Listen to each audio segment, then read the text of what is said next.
अरे आजो भाई सन्टू। अरे बाबलू भाई भाई आए जल्दी आए तातरी तातरी। अरे बाबलू तातरी तातरी आ সন্টু সন্টু তাড়াতাড়ি রেডি হ গিয়ে যা এখনই বেরোতে হবে আমাদের তাড়াতাড়ি যা।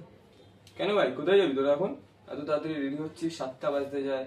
কোনো কোথাও নিমন্ত্রণ নেই নাকি কালকে তো কার্তিক পুজো ভাই জমিয়ে খাওয়া হবে স্যারের বাড়িতে আজকে কালকে নিমন্ত্রণ আছে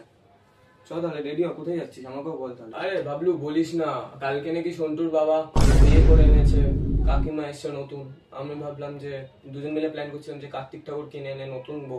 কাকিমা বলে কথা একটা কার্তিক ঠাকুর ফেলিস সন্টুর আবার নতুন ভাই হোক তুই যাবি গেলে চ রেডি হয়ে আছিস তো জার্সিটা পরে আছিস সব বাইকটা বার করতো তাই নাকি সুমিত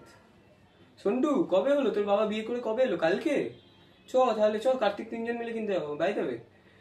তোর নতুন মায়ের নাম কি। আরে আর বলিস না বাবলু কালকে দেখি বাবা হুট করে কোন মেয়েকে বিয়ে করে নিয়ে চলে এলো তাকে তো এখন মা মানতেই হবে আর মায়ের নাম হলো কোয়েল। কোয়েল কোয়েল তো আমার গার্লফ্রেন্ডের নাম। আরে সুমিত পুরো নামটা তো শোন আগে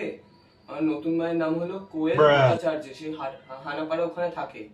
হানাপাড়া চিনিস তো ওইখানে হানাপাড়া কালকে বাবা কাজ দিয়ে ফেরার সময় হানাপাড়া দিয়ে আমার নতুন মাকে তুলে ডাইরেক্ট কালীঘাট থেকে বিয়ে করে এনেছে আমাদের ঘরে বুঝলি মানে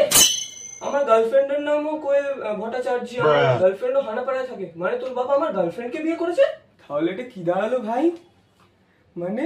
সন্টুর বাবা তোর গার্লফ্রেন্ডকে বিয়ে করে এনে